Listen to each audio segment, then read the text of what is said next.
Il est le garde des Sceaux, il l'a expliqué assez moins de détails par rapport à li nga xam ne itam juge Issa Ndiaye yëkki na ko doon de sax décision de la justice kenn mënu ko commenter mais en tout cas li nga xam ne itam yëkki na ko mu doon loo xam ne itam doy na wax loolu jëm si ki nga xam ne moo di cas Ousmane Sonko mais quand même Arfan waxoon nga ko sànq ni c'est normal que ni yëf yi dafa am défaut de jugement donc il est important Sonko dem dialogue ak ki nga xam ne moo di le président Macky Sall donc est-ce que jàppoo ni le tir a été raté jamono ji nag ñooñu Khalifa Sall ñi ngi fépp di wax naan ku doon bañ dialogue tey mi ngi dem di li nga xam ne moo di dialogue est-ce que nekkul Ousmane Sonko dafa yéex a wuyu ji li nga xam ne moo di dialogue bi parce que fi ngeen toog nga ne duñ dialogue sans pourtant que les détenus politiques libéré wu ñu leen tey kenn libéré wu ñu leen on parle de 750 libéré leen certes peut-être ay ñett ak ñeent ñu mag ñi c'est-à-dire les leaders mais am na ñoo xam ne itam ñu ngi si kaso bi te si boobu de dossier moo tax ñu daal dugg ba tey kenn libéré wu leen condition boobu teguñu leen ko donc est-ce que nekkul ñoom ñi ngi waxtaanee si ginnaaw li nga xam ne moo di askan wi pour dire que politique moo demee nu mel. Est-ce que c'est Ousmane Sonko qui veut dialoguer ou bien c'est le gouvernement qui veut dialoguer?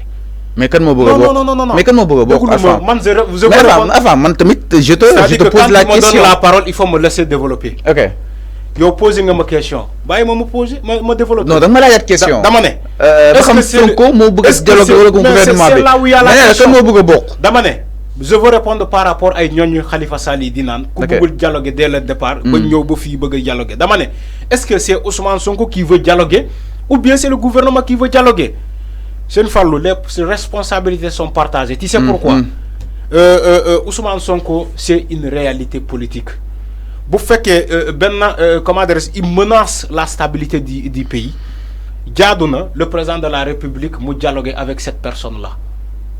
Je ne parle pas des gars. Mais quand même, menace a été toujours là. Non, mais cette menace a été toujours là. Ça nous a fallu combien de morts? Ça nous a valu combien de morts? C'est la même personne. Non, cette menace a été toujours là. Cette menace a été toujours là. Donc, le pourquoi Bagnon, c'est-à-dire le pourquoi, parce que Bagnon, c'est la grande question. Tata, c'est le grand tarketan. Ousmane Sonko, ak Pastef.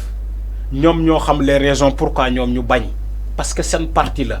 Mais histoire est-ce que tu me rattrapé ou len? Histoire est-ce que rattrapé ou len? Stratégie de lutte dafa am. Ousmane Sonko qu'est-ce qui te dit que il n'a pas obtenu ce qu'il voulait? Qu'est-ce qu'il a obtenu?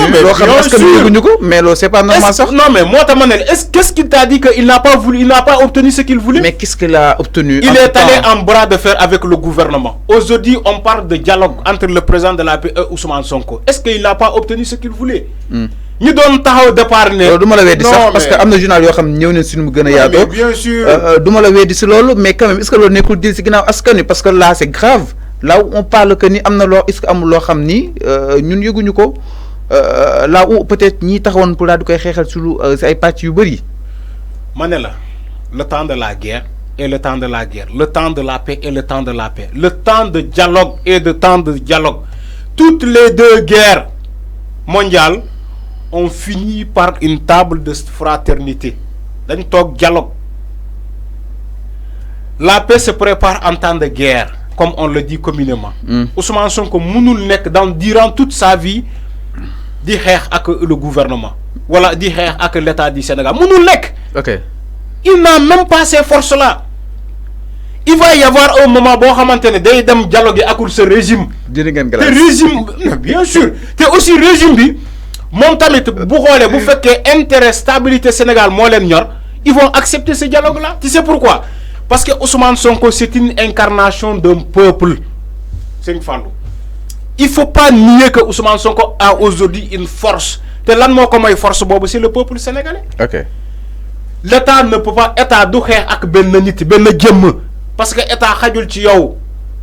Donc État bu xexé ak ben jëm ba tay mënalul dara ben jëm bobu suñ ko mëne wax lolu c'est parce que dafa am doole té doole bobu nekul ci jëm bobu. Askan Sénégal ngay xéxal à travers l'image de Ousmane Sonko. Mota état japp ni bu démé tay bay bëgg dialoguer ak Ousmane Sonko c'est normal. Té néna la pays bo xamanténé gaz feñ na fi, pétrole feñ na fi, lu ne feñ na fi. Il faut que nous fassions très attention. doo continuer toujours di xeex ak benn nit te les puissances occidentales ñu ñuy taxawee yow la ñuy observer ñu ut benn proxondolu bu ndaw pour ñoo accaparer ces ressources là il faut nga muus da ngay muus boo nekkee njiitu réew da ngay muus te ce qu'a compris le président de la République gàcci gàllaama c'est un homme de vision Macky Sall nee naa la Macky Sall Serigne Fallou ñu nekk si ginnaawam ñoo ko sonal ñooñu seen poste moo leen tax a jóg c'est pas la personne de Macky Sall man dama mus a gëm. ñu ne kii Alpha. non. man musuma far fen dama ne man yàgg naa fi ne la Macky Sall. le président de la République Macky Sall. ñu nekk si ginnaawam yëpp. on ruse quand même. voilà ñu nekk si ginnaawam c'est-à-dire que conseillers mi yëpp c'est pas de bons conseillers. c'est pas de bons conseillers tu sais pourquoi seen poste moo leen tax a jóg. d'ailleurs quand il a dit qu'il n'est pas candidat noo gisee affaire bi.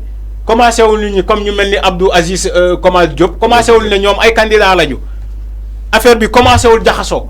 mais c'est le droit le plus légitime. maintenant loolu la moo tax ma ne la moom bu ràññewoon ñooñu dès le départ du dugg ci kàmb du dugg ci loo xamante ne peut-être dina ko yóbbee ci lii heureusement il est en train de comprendre xam nga nee naa la ndeysaan moom c'est la seule personne politique boo xamante ne day sempi traître ne sénégalais yi mu ngi nii jox naa leen ko depuis les 2 mandats.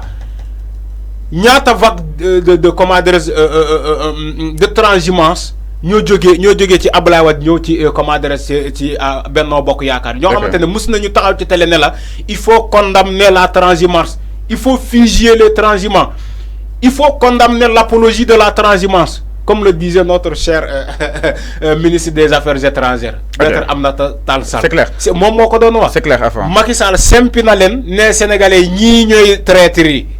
ñii ñooy naafekkee ñii ñooy wax ba pare lu ñu wàccu wanaatu ko ñoom ñu ngi nii de boo xoolee il est dans cette logique là ñu ko wër yëpp c'est pas de bons conseillers ay ñoo xamante seen poste kese ñoo leen ci nekkal seen poste moo leen tax a jóg moo tax quand Macky Sall veut aussi tey bu demee tey ba ñuy tudd ay dialogue moom ak Ousmane Sonko c'est que il voit la réalité. Il a vu, il a compris. Non, il y a qu'un Sonko. C'est Sonko les mettait. Mais il a toujours voulu un dialogue quand même. Mais il a toujours voulu. Ousmane Sonko, le gars, il a su tenir tête. Tu sais pourquoi? Si muy metti Ousmane Sonko da doon def discours am yoy ñi woyé appel à l'insurrection. Incendiaire. Mais bien sûr, bu muy metti la wax, bu muy metti tabaski jàll na fi lu ne jàll na fi sénégalais yi dundee ko ci tranquillité moom amul tranquillité mu ngi continuer di def ay point comment dire ay live am ci page Facebook am mu ngi continuer di wax le même discours aujourd'hui quand il en arrive ci moment bii nii boo xamante ne dem nañu ba génne barrières yi ba ñuy tudd sax ay dialogue entre moom et le président de la République c'est que gàcci gàllama parce que peut-être mën nañu jàpp ne que il a réussi ce qu'il voulait. Est-ce que les Khalifa Sall ont fait la même chose? Ils n'ont pas dit, ils n'ont dit maintenant correct. Ak kenen Ousmane Sonko, il faut comprendre que c'est le leader de l'opposition. C'est une force réalité là. D'accord, c'est ça. Bu am la ak nga nangu ko ak nga bañ ka nangu. Malheureusement. Si l'on exactement, qu'est-ce qui se prépare diggante ki nga xam ne que moo di Ousmane Sonko ak ki nga xam ne que moo di le président Macky Sall tëj leen xët gu nekk bu évidence di kan si mu gën a yaatu alors du côté de la régie évidence mu daal di ñëw si levée du blocus de la maison de Sonko et relâchement de ses proches alors ki nga xam ne que moo di Ousmane Sonko tëj neen li nga xam ne que moo di peut-être këram levé neen li nga xam ne que moo di blocus bi. Qu'est-ce qui a changé entre Sonko et le président Macky Sall? Le journal bi moo ko laaj exactement si xët gu njëkk bu évidence nee na lan moo daal di coppeeku diggante Ousmane Sonko ak ki nga xam ne moo di le président Macky Sall parce que aussi depuis un temps dañoo gis ni ñoom ñaar seen ay relation mi ngi gën a proche waaye itam ñoom ñaar ñi ngi déggoo si ay yu bëri Ousmane Sonko change na li nga xam ne mooy discours yi nga xam ne itam doon na ko daal def. di dal si kaw ki nga xam ne que moo di le président Macky Sall et tant d'autres alors évidence di kan si nu mu gën a yaatoo par rapport ak wàllu wu nu mel levée du blocus de la maison de Sonko et relâchement de ses proches c'est-à-dire jamono ji nag ay ñooñu Ousmane Sonko dina xam ni itam peut-être noonu leen wàccee si ay discours waaye itam noonu la koy daal di oyofalee jamono ji di ko daal di assouplir alors ñu ne qu'est-ce qui a changé entre temps diggante ak Ousmane Sonko ak ki nga xam ne que moo di le président